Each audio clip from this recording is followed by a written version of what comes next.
Bienvenue à tous sur Radio J, il est 14h31 dans quelques instants, l'émission Pont Neuf, animée par Shlomo Malka.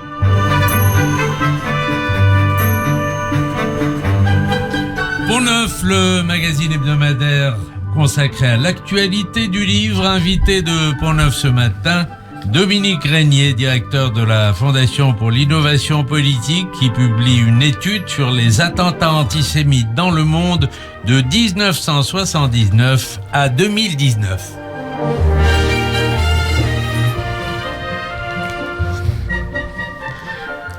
Dominique Régnier, bonjour. Bonjour. C'est une enquête, j'ai sous les yeux cette brochure qui s'appelle « Les attentats islamistes dans le monde 1979-2019 ». C'est une enquête extrêmement intéressante parce qu'elle permet de jeter sur les 40 dernières années un regard rétrospectif, de dépasser l'émotion ou la colère qui nous saisit à chaque attentat pour évaluer toute une période.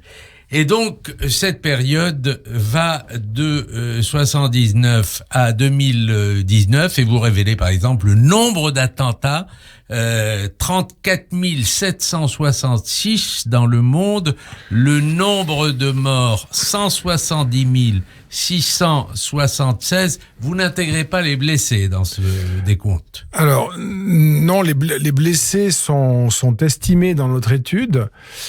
Mais pour partir par cette question-là des blessés, c'est une des raisons pour lesquelles nous sommes certains, au terme de ce travail long et laborieux, nous sommes certains de sous-estimer beaucoup le nombre des victimes.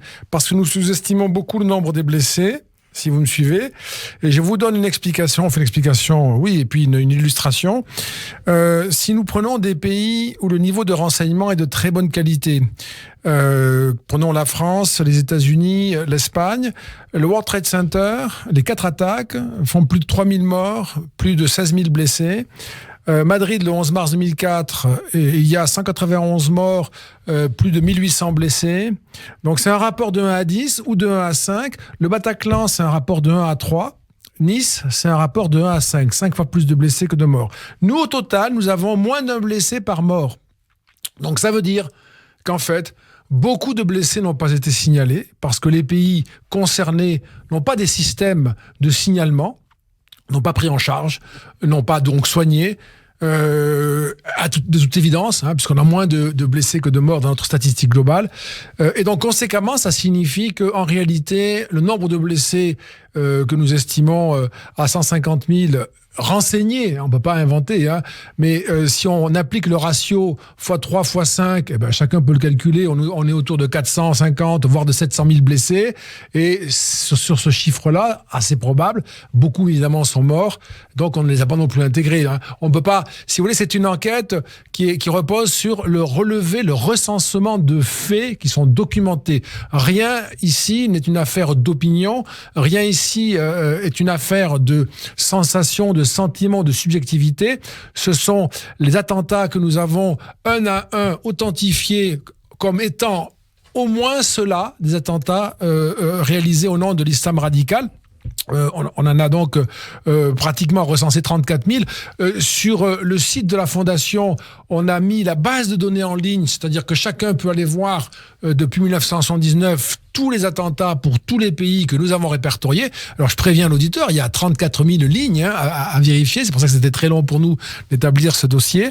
Mais l'avantage, c'est qu'on peut, c'est la première fois que ça se fait, c'est inédit, on peut documenter sur 40 ans la violence islamique dans le monde, l'inscrire dans une chronologie qui permet aussi de comprendre certains phénomènes, imputer la responsabilité à tel ou tel type d'organisation, essayer aussi de mieux cerner les victimes, voir aussi les mutations de ce terrorisme islamique. Mais vous affirmez d'ores et déjà que les chiffres que vous donnez sont à l'évidence sous-évalués.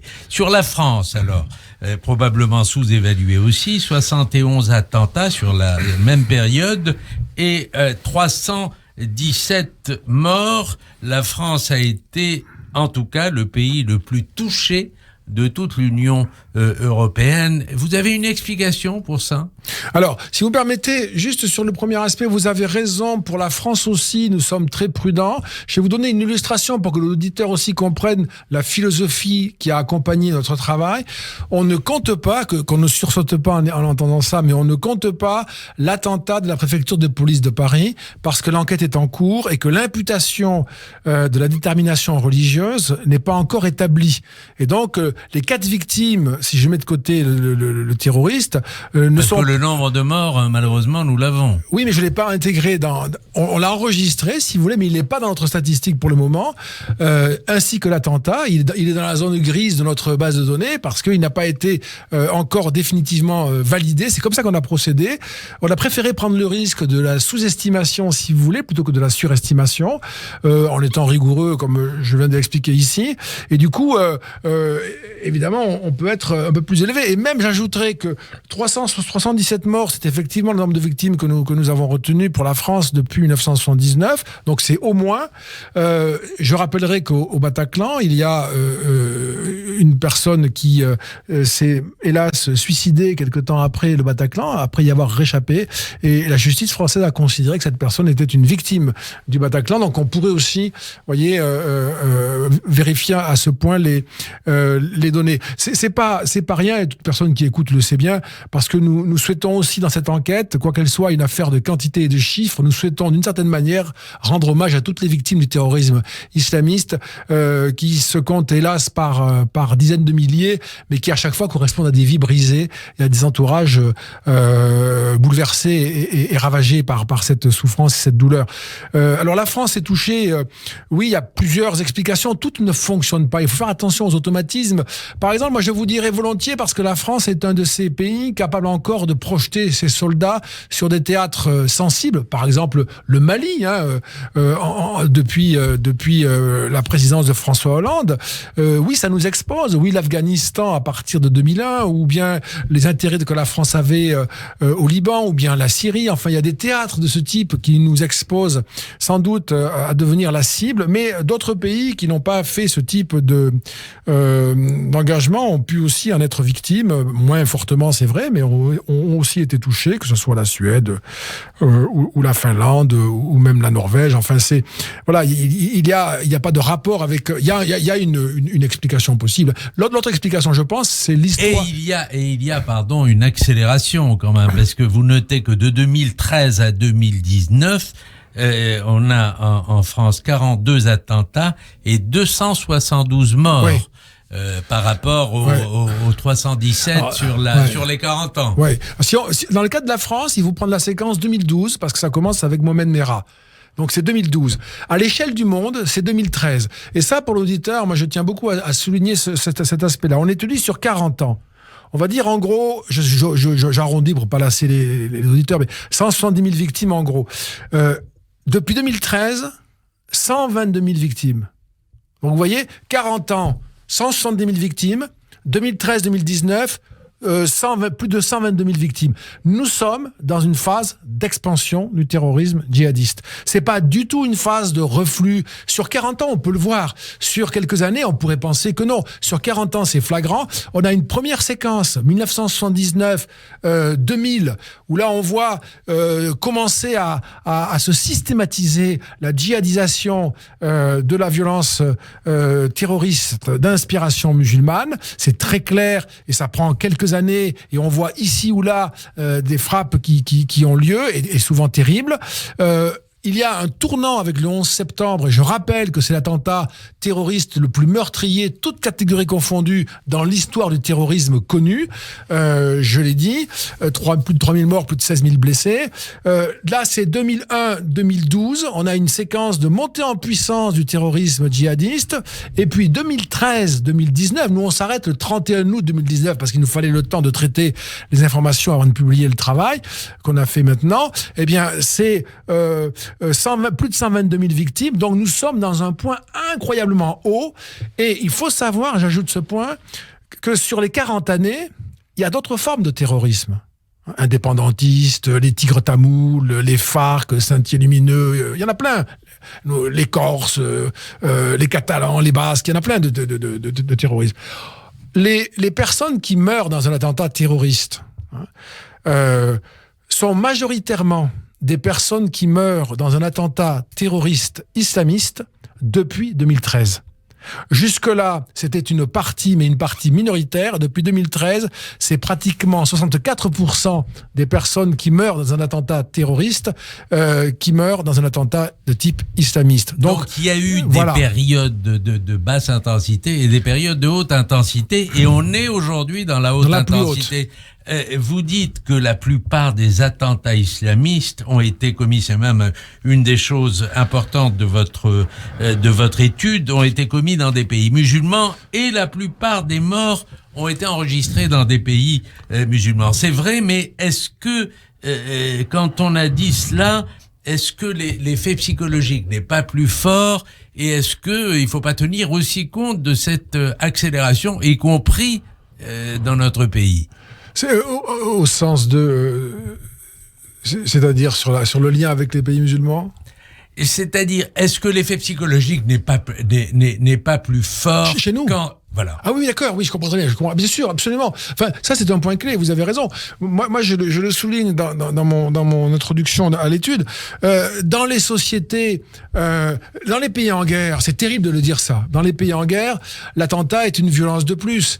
Dans les pays pacifiés, dans les pays ouverts, dans les démocraties régulées, l'attentat est une rupture totale de la normalité qui frappe. C'est toujours le propre des attentats. Les civils on essaie de quantifier et de spécifier les cibles. Les civils sont terriblement touchés, évidemment, mais dans une société démocratique pacifiée qui se croit éloignée, comme la France, comme les États-Unis, comme tous les pays, le Royaume-Uni, l'Espagne, que j'ai déjà cité, et tant d'autres, eh bien, la sidération est totale, bien sûr. Hein, et donc, l'effet psychologique, vous avez raison, l'effet de terreur est considérable. Et d'ailleurs, ces attentats-là ont profondément changé nos sociétés.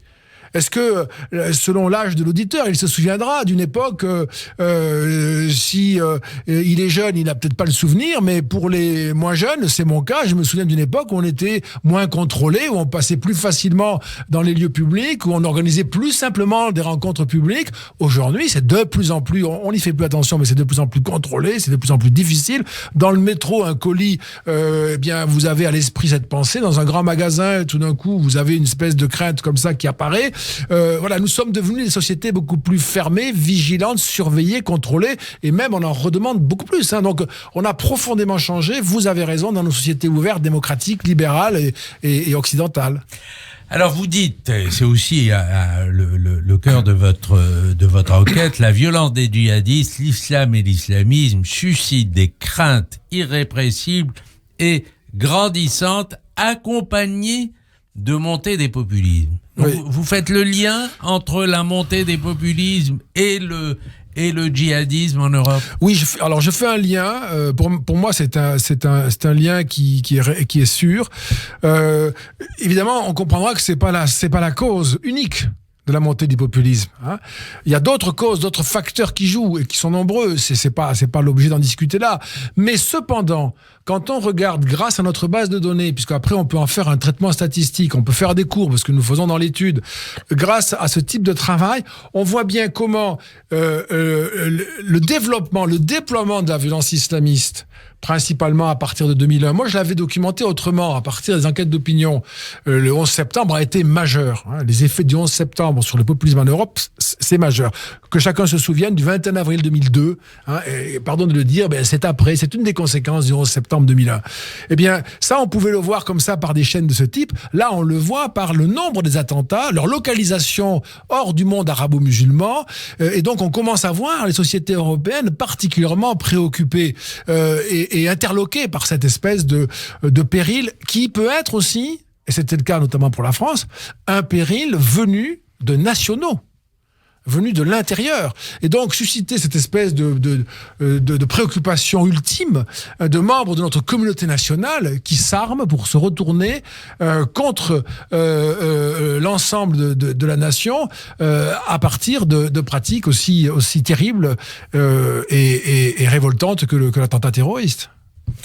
Alors, ce qui apparaît, Dominique Régnier aussi, dans cette étude très, très fouillée et encore une fois très intéressante, c'est le rôle joué par Internet, un rôle clé dans la globalisation du terrorisme islamiste. Il se révèle que c'est un redoutable outil de propagande et de recrutement, avec un aspect que vous n'étudiez pas, si je ne m'abuse, dans votre étude, dans votre enquête, c'est la corrélation terrorisme-antisémitisme. Alors, l'antisémitisme, comment dirais-je, que nous avons étudié à la Fondation dans un autre travail. On a fait un travail sur c'est terrible comme phrase à énoncer, mais on a fait un travail sur les personnes assassinées en Europe parce que juives, hein. Donc nous avons une étude spécifique là-dessus, où d'ailleurs dans 100% des cas, pour cette étude nous conduisait jusqu'en 2015, dans 100% des cas nous avions une motivation islamiste. Dans notre base de données, cependant, tous les attentats antisémites motivés par l'islamisme sont répertoriés. Ils sont dans la base de données, ils font partie de nos données, bien sûr, de nos statistiques. Donc c'est à l'intérieur. L'étude ne porte pas spécifiquement là-dessus, mais c'est compris dans la base de données. Et on retrouve, quand on va dans le détail des 34 000 et quelques, des 34 000 attaques terroristes, on retrouve bien sûr tous ces événements, aux Aratora, tous ces drames sont présents au moment où ils ont lieu dans notre base de données. Mais sur la relation avec le réseau numérique, oui, on s'est aperçu de cela, là aussi, en mettant sur la même ligne l'histoire de ces outils et l'évolution du terrorisme islamiste. C'est absolument fascinant et on le sait par ailleurs. C'est à la fois, comme vous l'avez dit, le web, les YouTube, les réseaux sociaux, avec le téléphone mobile, qui permettent aux terroristes de maîtriser eux-mêmes leur agenda médiatique, de poster leurs vidéos, de passer par-dessus, à côté, en dessous, comme on voudra, les médias classiques. Donc c'est leur propagande. C'est aussi pour eux, vous l'avez dit avec raison, un moyen de recrutement. On le voit aussi dans la correspondance entre l'apparition de ces outils et l'évolution notamment la globalisation et la montée en violence du terrorisme djihadiste.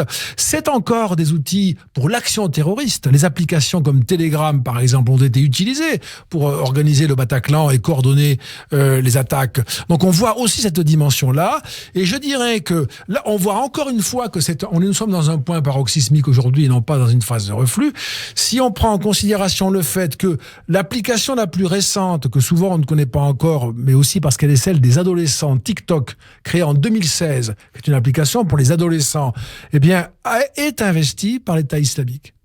Ils y agissent, ils y publient des photos de djihadistes, couteau à la main, ça ne prête pas à confusion, et ils invitent les adolescents qui sont sur ce réseau à liker avec un petit cœur charmant, à liker la photo de ce terroriste. Et évidemment, les adolescents qui likent sont pris en charge, sont repérés comme ayant une espèce de disponibilité et pouvant faire à terme l'objet d'un recrutement pour relayer des informations ou même peut-être pour l'action. Ça, c'est une des choses qui nous ont beaucoup frappés. De la même façon Ils agissent sur une application de genre TikTok, vous dites, en toute impunité. Le Wall Street Journal a publié un article en montrant les photos qui circulent sur TikTok. Apparemment, ça se fait sans difficulté. C'est une des mutations. L'autre mutation que l'on voit dans cette séquence historique et qui nous rapproche de nous, qui caractérise aussi des groupes et des modalités d'action, c'est l'enrôlement, notamment par ces réseaux-là, l'enrôlement des femmes. C'est une caractéristique de l'État islamique. C'est une caractéristique de Boko Haram. Ça n'était pas une caractéristique d'Al-Qaïda. Il y a un discours spécifique, il y a une mobilisation spécifique, un recrutement spécifique des femmes djihadistes depuis l'État islamique et Boko Haram, et même pour Boko Haram, des enfants, y compris tout petits.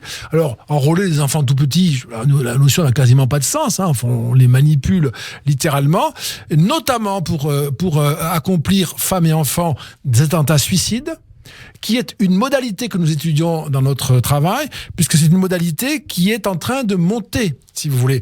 Il y a plus d'attentats suicides qu'autrefois. En fait, avant la phase islamiste, de forte intensité, avant depuis le 11 septembre 2001, c'était un peu la spécialité des tigres tamouls, pour ceux qui s'en souviennent, hein, et qui ont fait des dizaines de milliers de victimes. Ils avaient toute une spécialisation sur l'attentat suicide. Ça n'était pas le cas des islamistes. C'est devenu peu à peu une des pratiques avec l'État islamique et Boko Haram, et chacun comprendra que s'il y a attentat suicide, c'est une personne qui, au milieu de la foule, d'un mariage, d'une conférence, se fait exploser. Le taux de mortalité que nous calculons aussi, eh bien, croît énormément, parce qu'évidemment, c'est absolument désastreux comme conséquence. Et donc, on a à la fois, vous voyez, ces évolutions-là et l'évolution et une violence de plus en plus grande à travers ces types de pratiques. Alors, il y a quelque chose que vous dites qui est un peu paradoxal par rapport à ce que nous disions tout à l'heure sur la montée en puissance de cet islamisme et le fait que c'est un islamisme de grande intensité depuis une dizaine d'années, en tout cas au cours des dernières décennies. Vous dites par exemple que l'islamisme n'a pas atteint ses objectifs. Il n'a pas atteint ses objectifs, ça veut dire qu'il a échoué. Mais d'abord, le bilan est horrible et terrible et horrible aussi. Oui. Et il y a aussi quelque chose, pardon de le dire comme ça, mais est-ce qu'il n'y a pas une diffusion est-ce qu'il n'y a pas eu des effets pervers de diffusion de la violence, d'une espèce d'accoutumance dans l'ensemble de la société? Peut-être, vous avez raison, c'est pas une hypothèse que je peux écarter, je peux pas la réfuter. Nous, on a travaillé sur ces séries de données. Peut-être ce que je voulais souligner, au fond, en faisant ce travail, on a mis 1 an et demi à le faire. En faisant ce travail, je me disais, mais finalement, et c'est d'ailleurs absolument atroce, toutes ces victimes, et sans doute beaucoup plus, toutes ces vies déchirées, quel est le résultat pour ces organisateurs d'attentats? Al-Qaïda, c'est quand même fini.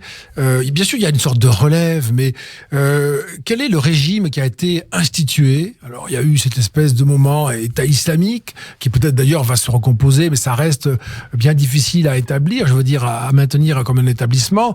Quel est le pays qui, au fond, s'est placé sous ce régime-là? Est-ce qu'on observe ça aujourd'hui? Non, moi je ne trouve pas. Alors c'est une appréciation que je porte, hein. Peut-être que je me trompe là-dessus et je ne serai pas péremptoire, hein. Je trouve que c'est 40 années, beaucoup d'attentats, beaucoup de morts. C'est une espèce de guerre qui a été menée et partout il n'y a heureusement d'ailleurs pour ces organisations, il n'y a que des défaites finalement, même si elle a été coûteuse pour les victimes qui se trouvaient au mauvais endroit, au mauvais moment. Il n'y a pas de réussite politique, il n'y a pas de réussite diplomatique.